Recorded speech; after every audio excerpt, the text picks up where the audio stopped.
They were married for 35 years and they got divorced. And everybody was wondering, why? 35 years marriage, divorced? It was difficult for anybody to comprehend. You know, there is this mistake we all make in marriage. We always believe that the moment we marry and we're there for like 5 years, 10 years, 20 years, 30 years, 35 years, that nothing is going to happen anymore. He is mine and I'm his. Nothing is going to happen anymore. And we forget that marriage is like an organization. The same way you handle your organization, let's assume you are a businessman or businesswoman, you have a company. You have a company. For your company to remain relevant, you upgrade every year. All your staff, you take them for training. You always have meeting every Monday to review last week, what was done last week, to be sure that, okay, what happened last week? What did we do wrong last week? We need to review that and make sure that we don't repeat the same mistake this week. But you don't do that in your marriage. In an organization, for you to remain relevant, each year, you find out what is new, you go for training, you renew yourself, making sure that you are still relevant in that organization, making sure that you are not one of those that will be retrenched or sacked whenever they need to downsize. Is that not true? Are you doing the same in your marriage? Two people from different backgrounds. You got married for a number of years. You don't know that as the years goes by, a lot of changes take place in the life of the woman, in the life of the man. For example, the young lady was very slim and beautiful, like me, as at the time I got married. Very slim, you know, and by the time I gave birth to children, obviously I added, right? For you to remain relevant in that marriage, you need to work on yourself. You need to work on your looks. You need to also renew so many things in the marriage. Your looks, the food, the way you talk to each other. So many things has to be renewed.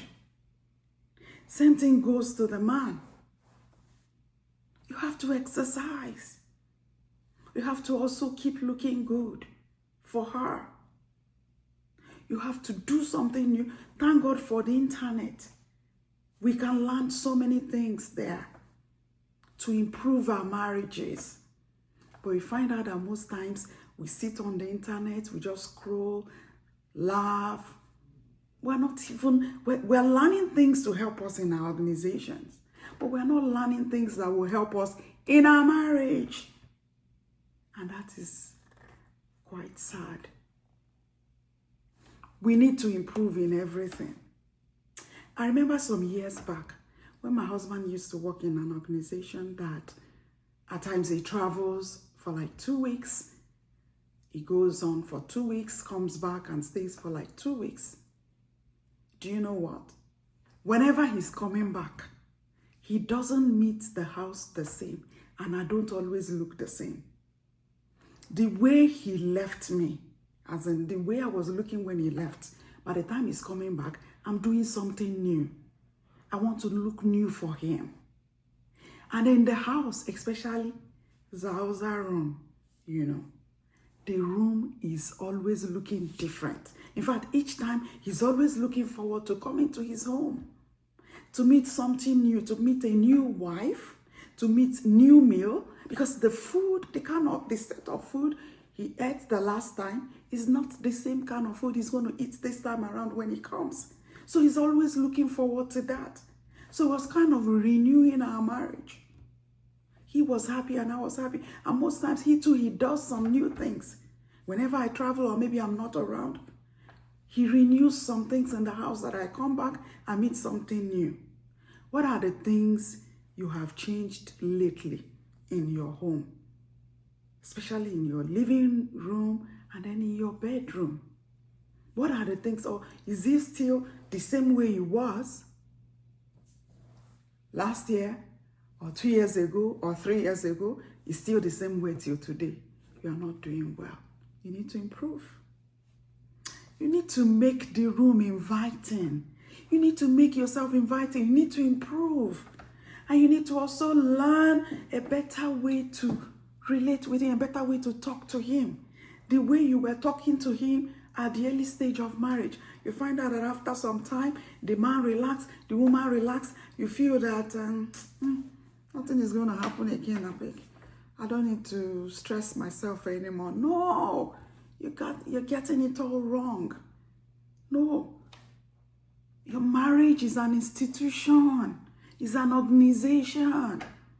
You have to keep renewing so many things in that marriage. So if you think that you have arrived, that nothing can happen again, for crying out loud, he goes out almost every day. He sees a lot of new things. She goes out almost every day. She sees a lot of new things. Why are we exposing each other to various levels of temptation? Please renew yourself. Change those hairstyles. Do something new. You know, like I said, in an organization, if you are not growing, you will be the first to be laid off the moment the company wants to downsize. When you have endured something for a year, for 2 years, at some point you are tired. You're like, do you know a lot of people have checked out of the marriage years before they eventually break up? It's because of things like this.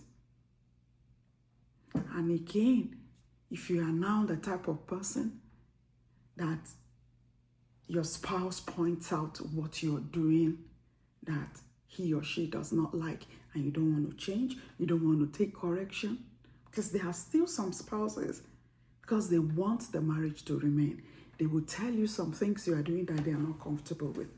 But you find out some people still feel like, why is this person disturbing my life? You saw me like this before you married me. That's not the solution. Please, let's learn to renew our marriage. Let's renew our marriage vow yearly. I'm not saying he should give you another ring every year, no.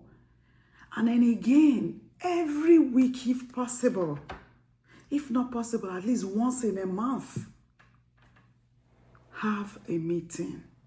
Do stock taking. Review your marriage. Find out what happened the past month.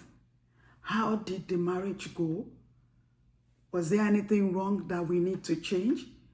What happened? Why did it go that way? Why not have that regular meeting and address issues? Do not sweep things under the carpet. The moment you do, at some point, the carpet cannot contain them anymore. And by the time all of them will be brought out, it will be too much to handle at a time. By that time, it will be too late. Please, address issues. Settle whatever it is. If you're having a regular meeting, any family that is having that regular meeting, they review things in the family, both the finance, the sex life, hygiene, investment, children, every aspect of marriage. Review everything and see where things are going wrong so that you make amends, you correct it before it is too late. Don't get too comfortable. Don't forget your date nights always. Go out, enjoy yourselves. Renew your vow. so that at the end of the day, everybody is happy and the marriage will last forever until death do us part. That's the way it should be. So when you hear that a marriage of 35 years, 40 years broke up, it's piled up issues, unresolved issues. If you're having a regular meeting and both of you are open to correction and changes, there will not be any problem. Above all, the God factor. Don't forget, the family that prays together stays together. We must always pray so that God can help our marriage.